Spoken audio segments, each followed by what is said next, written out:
Hello, welcome to On Production, the podcast that brings you the inside scoop on the world of production.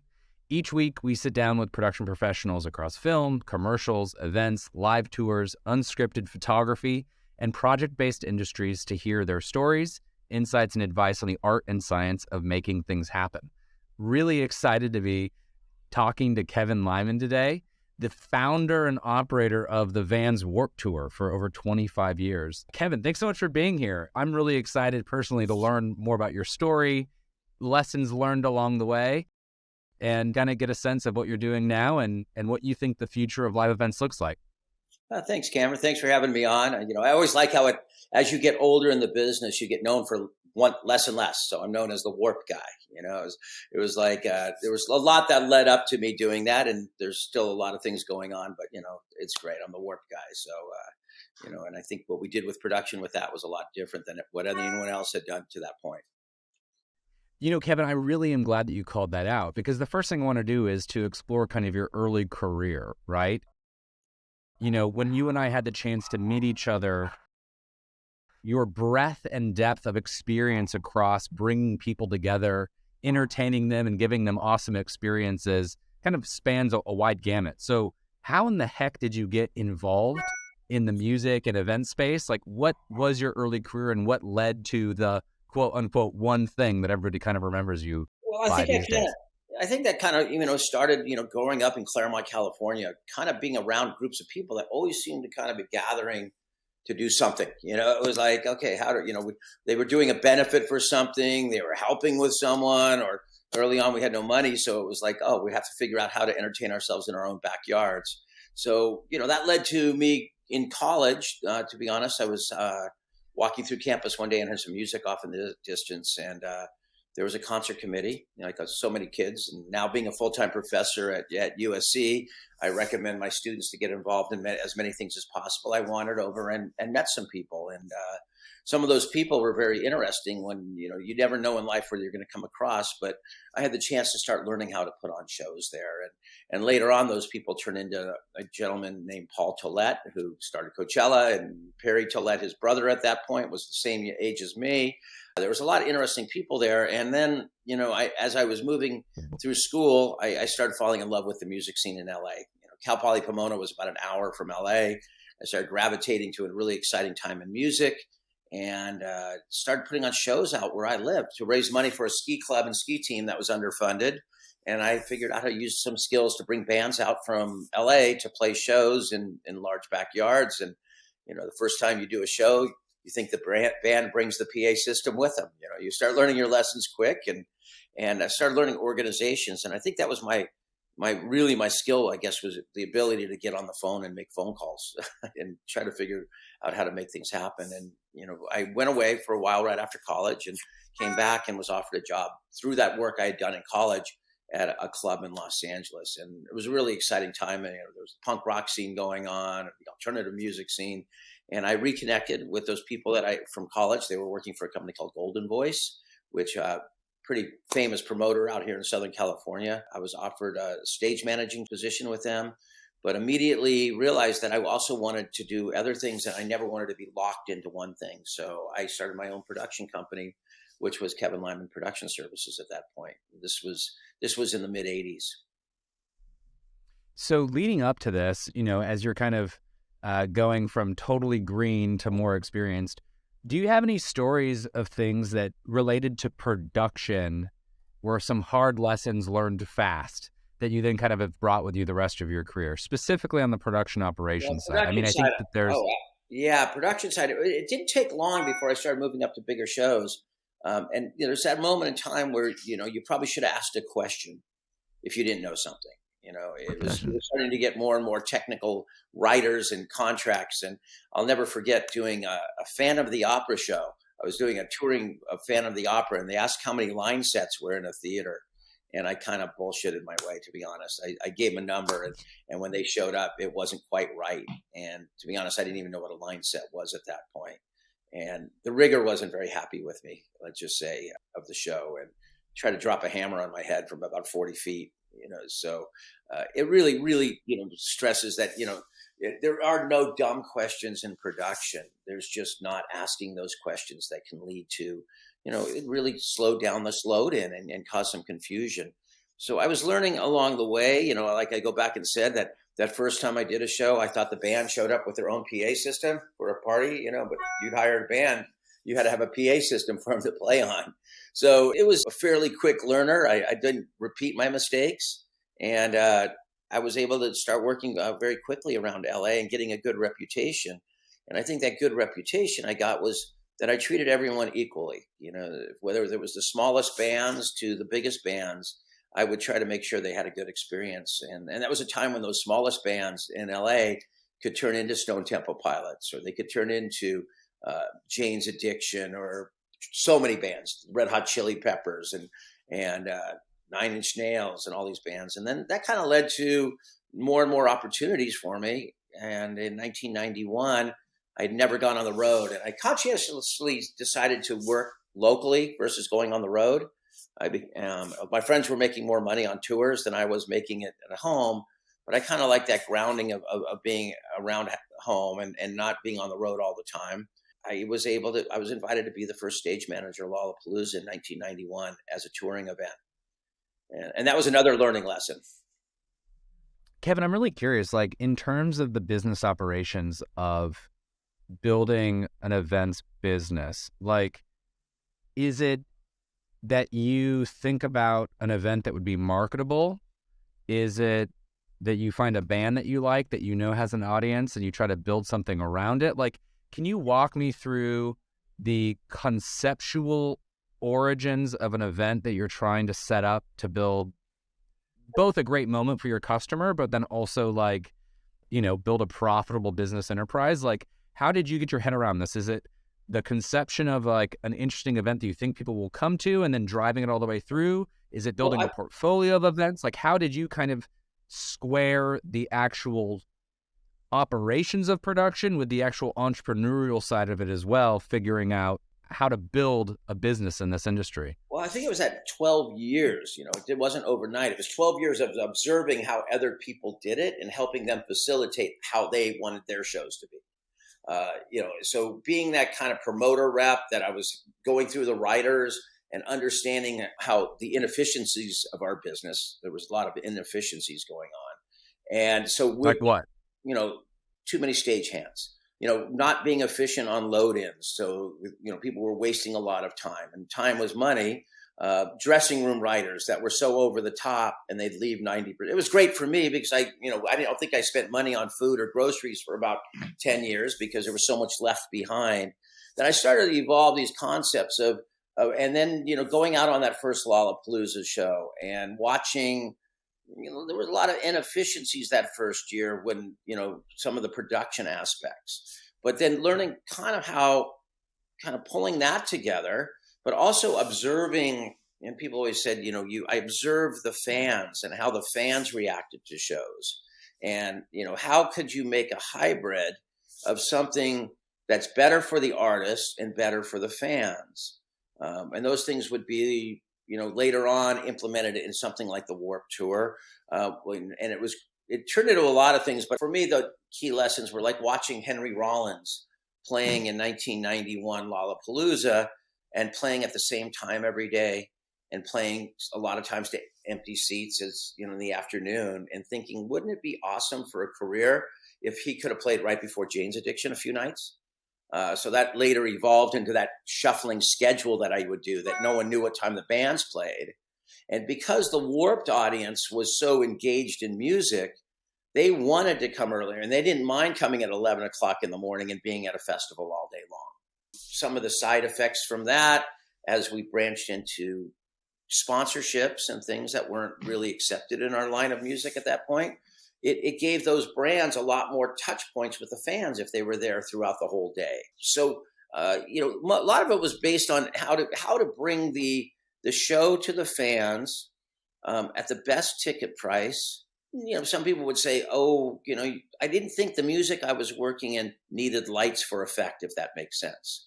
The music was speaking so pure to the hearts of the fans that, they didn't need all the bells and whistles. They just wanted it to sound good and go have a great time. What's interesting, Kevin, about your experience is it has such breadth and depth across our culture as it has changed, but you've also had a lot of different jobs. Like you just mentioned sponsors, right? Like I would imagine as you went up the stack in terms of managing as an executive your various events, that you had a lot of face time with those individuals, but earlier on, a lot of tactical work actually making the operations of the events happen. I want to touch on that eventually as we kind of dig deeper into your story, but let's go back a little bit. You just mentioned, like getting your start, learning the ropes for a number of years, and then in the 80s, starting Kevin Lyman Productions. What happened when you started that business? What were the first steps you took? What were the first events? What kind of went down? Well, one, you have to start to learn basic business principles that are across all boards. How do you incorporate yourself? How do you, build a business? So which bank accounts do you do? Where do you fall? Oh, wow, you need liability insurance now. Your name's getting out there and you could be liable for certain things. So it's, basic business structure. I think sometimes what was going on, and learn how to pay taxes. I mean, and I'm not saying that half-hearted. Our industry is a lot more, but there was a lot of cash flowing around the business back then. And I saw so many young companies get themselves in trouble 3-4 years down the road because they didn't build the basic business structure. And nowadays, there's not as much cash in the business. So maybe people are getting started earlier, but I saw a lot of people get, hit by the IRS later on, 4 or 5 years into their business. So I tell people it's really hard at the first when you're kind of struggling, but it's best to build a great, just solid business foundation. And two, I think, understanding, I was one of those people that would never probably be a specialist in anything, but I could understand everything by doing it in the clubs. And I say starting in the clubs was such a great life for me, because there you would be maybe running the monitor desk once in a while, or maybe you'd be running the lighting desk. Learn enough about all the roles to do a little bit of everything and understand and actually have a intelligent conversation behind them was so important to where I think I went later on in life. That's awesome. Something you're reminding me of in talking about just basic business practices. A lawyer friend of mine said that the holy trinity for covering your bases: business incorporation, good contracts, and business insurance. Those are the three things to get you started and on your way just operationally for any kind of business. For you in the 80s, you had learned all this stuff, you got your business set up. What were kind of the first big projects you took on that really started to succeed for you? I mean, I think for me it was, I was running up to 320 shows a year, and I never was exclusive to any promoter in town. A lot of times nowadays, Live Nation will have a production manager and you only work Live Nation shows and there's enough volume for that, or AEG. But back then there was a lot of promoters, so no one was willing to pay me to stay home. So I said, I'm going to work every day, and never turning down a gig. One of the biggest mistakes I think some people do early in their career is they think that I only want to work in this type of music. And that's what I learned early. There was the punk rock crowd, and that's where I kind of came from. But there was other days of the week. So I'd be working hair metal at the shows, and I never judged what they did. I just went and worked them. And if there was a show on Thanksgiving and it was a Persian show, I'd go work that. And I just kind of see how these operated. And then later on in life, you can become more specific. But at that point, I was doing about 320 shows a year. And that's incredible. Now, were these spread out at like venues? Yeah, all over Los Angeles. Parks? All over. Basically, I sometimes do shows as far south as San Diego and up to Santa Barbara County Bowl, but mostly in LA County, San Bernardino County, the Palladium, the Roxy, the Whiskey, the Avalon, which was called the Palace at that point, Santa Monica Civic, and countless other ones that were one-offs and gone venues that we figured. Golden Voice always had a knack to find in old theaters that you could bribe the caretaker a few $100 to let you in and do a show. We did a lot of those in our lives, and it was. But I started to evolve and seeing how business but I was always kind of watching, and then we did a lot of cool things back then that we don't see as much now. There was a lot of benefit shows in LA.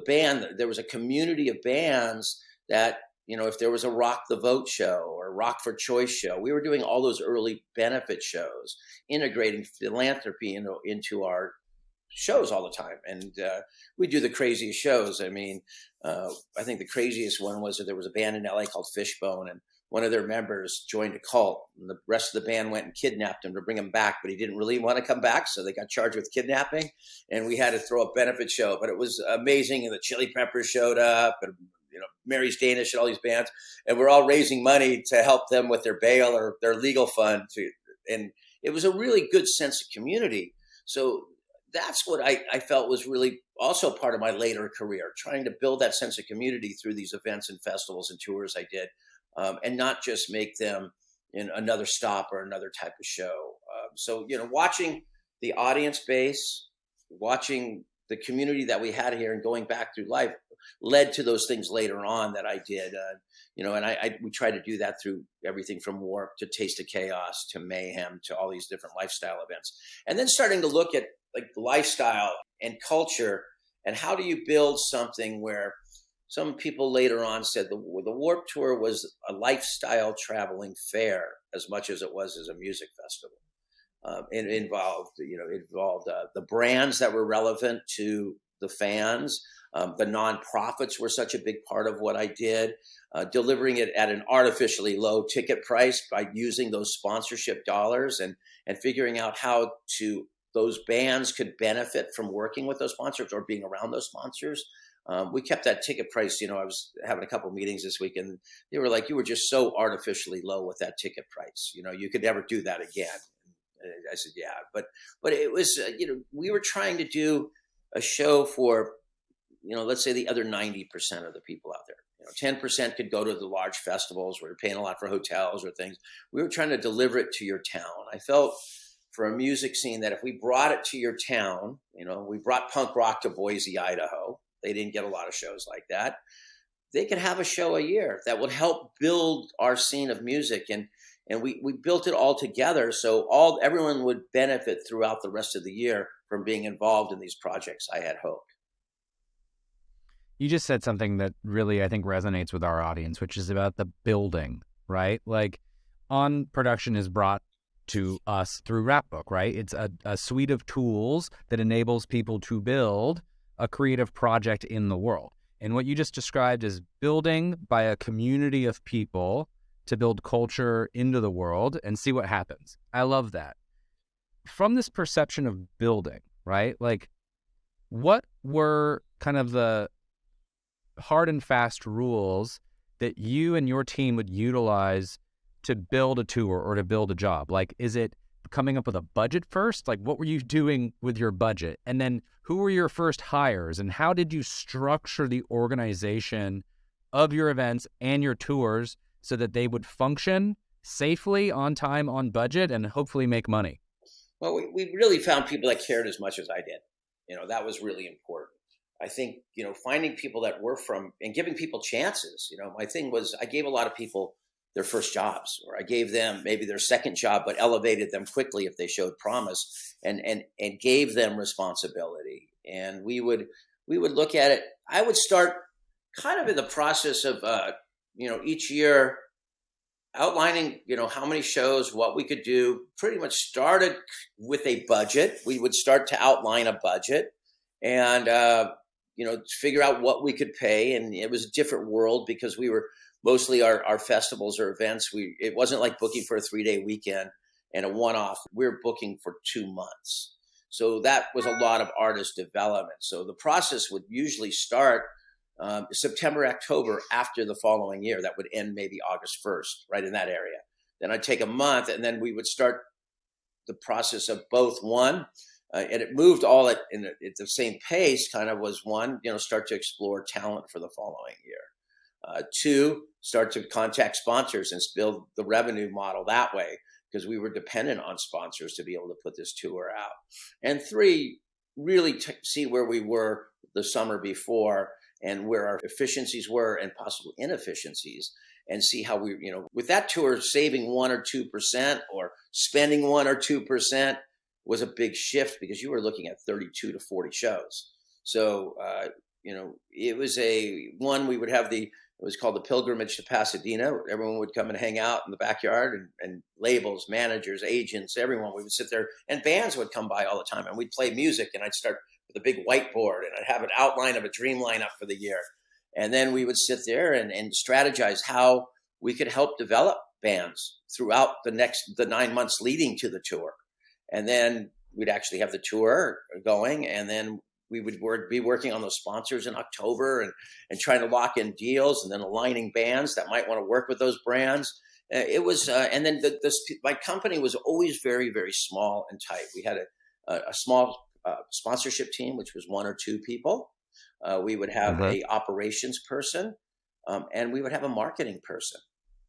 That's pretty much what we would have full time at the company, and we could do. And then your operations team would be like building out relationships and contracts with different like professional service organizations. Like I'm curious on the department side. You've got Transpo, you've got stages. Were you bringing everything with you or renting gear in every single location? Like how did that work? Those deals, we traveled with everything. I mean, we were the easiest tour to ever probably deal with on that level, because we brought our power, we brought our stages, we brought our sound, we brought our catering. There was no way people could have put this together as one-off expenses. So we brought everything. So my operations person, a lot of time, I was still very, very involved, and I love production, having that production back, that I could do bus contracts. I could figure out the staging needs. I could count the pieces of barricade we need. And then their job was to go out there and make sure that it was all lined up. We would work together on that. I was very loyal. I believed in loyalty to vendors.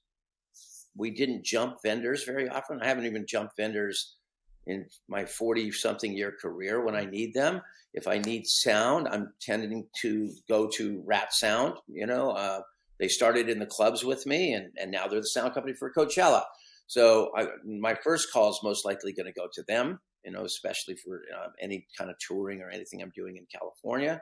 And my staging company was Klieg Staging. The first SL250s, I think, brought into the country, were really used for my tours. And if I need those, I'm sure he's got them in the backyard there. He changes the plywood every year. We used to call it the $40,000 pieces of plywood, because he'd go, I need a $40,000 advance, and all they do is change the plywood on the stage each year. And we would have our stages back. So it was a small group, and we would build up for that summer. We had people that really loved to tour with us. They knew that they were going to have a job each summer, and they might tour with other people throughout the year, but knowing if they at all possibly they had a position with us. How many people did you employ on any given tour as you were kind of taking everyone with you? Were you hiring folks locally? Were you bringing everyone with you? Like, what was the head count of the kind of circus necessary to make this thing happen? Well, Warped Tour traveled, and it got too big at some points. We were traveling with 1,000 people on the road. The sweet spot for that was about 600 to 750 people, and that would include all artists and touring personnel. My staff would include, we would be, our stage managers, our production managers, our catering crew, our truck drivers, our bus drivers. We would have this great production team with about 150 to 200 people. The rest were artists that were on the road with us. And then, of course, the local promoter would provide the stage hands for each local day. When the tour started really getting its rhythm and its stride, did your business have other projects that you were doing concurrently, or did the tour end up just kind of taking Kevin Lyman Productions' attention fully into just that that was the direction? interesting thing. People thought that I was pulling out of the parking lots with truckloads of money, but the people didn't realize that it was a great foundation for my business. The business wouldn't have survived. We didn't make it. It wasn't like Kevin Lyman could just work 2 months a year and then call the rest of the year just to get ready for the following year. We were constantly doing other productions, and some of that would be our own events, which were Taste of Chaos Tour or the Mayhem Festival, where I had partners on that, but we were the operating team behind that. We were doing one-offs all the time, special events, fashion shows for Comic-Con, whatever, and people would call and. But we were working, I needed to work year round. Economically, it didn't allow me not to do anything. I needed to do other things. I couldn't just be dependent on Warped Tour. Got it. I mean, what are like the differences in the economics of an event organization today versus when you were like building your business over the last couple of decades? Well, we've reached a period right now. It's funny because now I'm kind of more a sounding board, I produced things like my charity golf tournament I had on Monday, or I have a charity bowling tournament, a show in Vegas before that When We Were Young festival. But we're really seeing that we made a real fundamental mistake in the music business. And that's where my voice is being best used right now. One, being a full-time professor at the University of Southern California. I'm getting lots of young people interested in the business, and I hope with a little bit of the mindset that I had, that you can have a good attitude, do good business, don't complain. So I've got a lot of young people that are now starting to fill. It was funny when we started Warped Tour. When you worked on Warped Tour at the beginning, the rest of the industry looked down on us a little bit. We weren't traditional. We were the punk, we were non-traditional. We were like the misfits of the music industry. A lot of the old touring crews, you worked Warped Tour. That's not a real tour. That's, not realizing that the Warped Tour was the hardest working tour out there. I'd worked on big arena tours and things, and they're working. Don't get me wrong. Their days are long, and I would never just, that's a great career, but no one realized how hard it was to move that show each and every day, and sometimes playing up to 20 days in a row with that show. So 25 years, they're almost 28 years, almost 30 years later, those people with Warped Tour on their resume are very respected in the industry. They've grown into a lot of our industry leaders. But we were not, as an industry whole, mentoring and bringing up young people enough. So when the pandemic hit, a lot of people left the business. My age people decided, okay, I'm done. I've gone home. First time I've been in a bed for more than a week at home. Oh, you know what? I'm not going to go back to that touring lifestyle. I'm not going to go back to that production lifestyle. And your body changes. When you're doing it at that pace, you don't know any better. You stop, it's hard to pick up. It's like you're like a pro athlete almost, that you're running at such a high pace that when you stop, it's all of a sudden you can't do it again. It's just not the ability. So right now I was dealing with some resumes for friends and trying to recruit because they can't find that mid-level management person to bring up in the business right now. We don't have that middle young person with that basis of some experience that is ready to move up. People were ignoring that and ignoring the need to train people. So I think across the board in the production world, whether it's, we know we lost a lot of truck drivers, we lost a lot of bus drivers, but lighting companies, sound companies, everyone's short skilled people. And we're not talking highly skilled people, just people with those skills that could be fine-tuned within the organization to become the leaders. So I'm really trying to help identify a young talent that can be maybe accelerated. Like there's no better time to get into the music industry if you want to be in the live events production business than now. There's never been a better time and more doors open. But when you need those skills, we're lacking them right now. So that's really where my role is in the business right now, is trying to identify people that have that fundamental and show you get a gut feeling about someone that I can maybe find someone that's willing to invest in them a little bit of time to train them to move them up very quickly within their organization. Kevin, that speaks a bit to your current work, and you mentioned this, is that you are a professor at USC. Can you describe what school you're working for, describe your classes, and maybe help us understand what lessons you're teaching to your students in your program? It's interesting because it's about timing in life. And Warped Tour was designed to end in 2019, which was people, nothing like timing it right before a pandemic. So it was great, in the sense for me, we probably would have bankrupted us if we were planning to go out in 2020. But I had also been recruited in 2018 to come over and be part of the Thornton School of Music at the University of Southern California, which has a music industry program. And at that point, I'd been traveling. Like I said, I had to do other things throughout the year. So I was going out to all these colleges around the country as a guest lecturer and speaker. So I was traveling around, and I know these programs they have at these universities, but I was like, I found it interesting. If you're going to have these programs, you need to have people that are still currently involved in the industry. And there was people over there that were teaching that I had worked for me at one point, or were interns or worked on Warped Tour, were now teaching adjuncts. And so the timing was right. So life's fun. So I said, okay, I'll come over here. This is great. New challenge. Trust me, very hard challenge to stepping into the world of academia a couple of weeks after finishing your last tour. I teach, but I try to teach the students that same attitude going in there, with, one, I want them to have some philanthropic thought into their DNA by the time they leave, that they want to leave the world in a better place. And that through music, we can do that. So I work very closely with them. I give them a good understanding of how the business works, and I help find them jobs. I've been able to place, I would help place 30 to 40 people into the business already in the years I've been there. And now it's funny because now the work people, my daughter still works shows, and she goes, "Oh my God, I'm out there," and everyone comes up and go, "Are you Professor Lyman?" Which is still doesn't ring. It's kind of funny actually, Professor Lyman's daughter, and she says, "Oh my God, they're all USC students out here, and they're all great workers." So I'm trying to instill that in them, that they can go in there with that good attitude and make those connections and it's been a lot of fun, and I'm excited now because I think we're in a good flow, and we do, but we work on mental health. That's a big topic for the industry right now. We do a mental health festival on campus with Tolinda Bennington, Chester Bennington. We lost from Lincoln Park, but she comes over and works with our students on a mental health event. So I'm hoping to put well-rounded people into our business that come into the business and want to leave it a better place when they will be leaving decades down the road. That's really incredible, Kevin. In addition to your, or should I should call you Professor Lyman. That's really awesome. No, that's the funniest moment in time, I think, was we were on a tour bus leaving West Palm Beach on a show.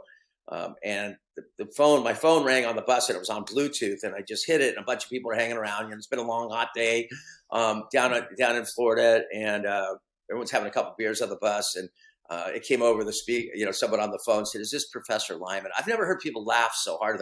Like the best comedians in the world. All they had to say was Professor Lyman, and my friends laughed. They laughed like halfway to Orlando, just repeating Professor Lyman. Not another word on the bus was said, but Professor Lyman, and it would send him into fits of laughter for a while. But it's kind of grown on me a little bit. It's kind of grown. I love it. I think it serves you well. The elder statesman of the live events industry, specifically within music. I think it's awesome, and I think it's a really cool way to give back to an industry that has given you an incredible career, as well as kind of keeping these important cultural events going. I mean, they really make a big impact in the world. People meet their partners there. They make unforgettable memories. They get to consume and share culture. Like concerts and live events are such powerful embodiments of our civilization. So it's a really, really cool thing in terms of the work product, but the getting it done requires a tremendous amount of insight, and you've learned a lot of hard lessons over the years. Before getting into some of the key lessons I think that you've learned, I'm curious, what other current projects and responsibilities are you taking on in addition to your classes and your students? You mentioned your golf tournament and the bowling tournament. What other types of things are you interested in today?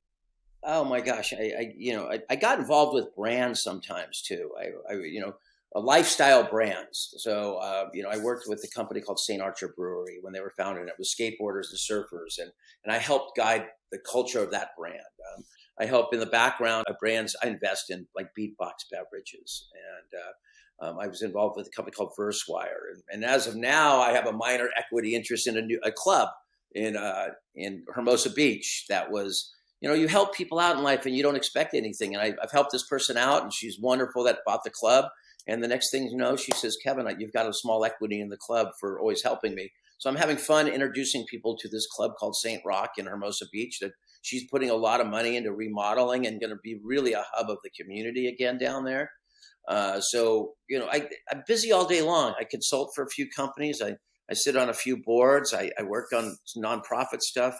Definitely enough to fill up my time each day. And, you get that itch, and then, right now I route a couple of some vacations for me and my wife each summer. We never got to do those vacations that normal people do. So I sit here, and I was actually right before I got on with you, we're going to be spending some time in Italy, and one of my friends from the industry is going to be over there. So we're going to rendezvous on the Amalfi Coast for a day and maybe go out on a boat. So I'm doing those things that we gave up to build what we have, our family.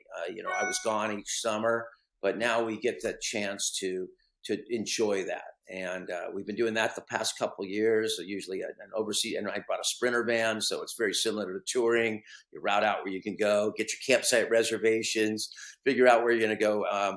But start to get the itch again, maybe on to do something larger, bigger. There's some opportunities out there.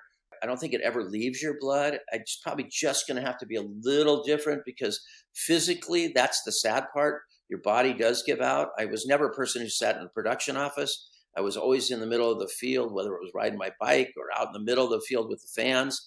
And physically, I couldn't go do a 2-month tour now. I don't think. I guess if I had to, but I don't think my body would allow me to do it the way I did it, and I just don't know if I could change. So I'm going to have to adjust what I do. But I think there'll be some stuff on the horizon coming up here. One more big summer of travel planned with my wife right now.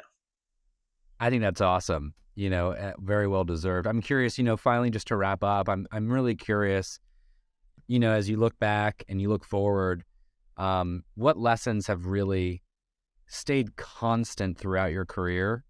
And of those lessons learned, what do you want to pass on to aspiring production professionals, or even willing to just share with your contemporaries who maybe are listening in?